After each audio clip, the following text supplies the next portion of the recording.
Mr. President, so would you consider to put more sanctions on Russia? Because this discussion is going on now for weeks and months, and you tweeted about it once, but then nothing happens. So Yeah, when I I see the moment when we're not going to make a deal, when this thing won't stop, is there a deadline? at that moment, yeah, it's in my brain, the deadline.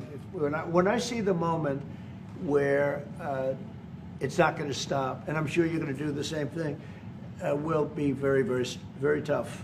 And it could be on both countries, to be honest. You know, it takes two to tango. But we're going to be very tough.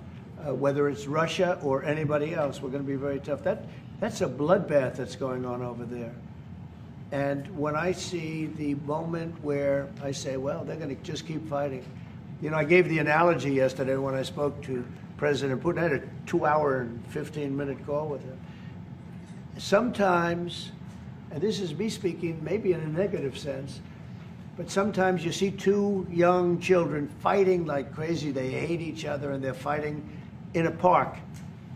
And you try and pull them apart. They don't want to be pulled. Sometimes you're better off letting them fight for a while and then pulling them apart.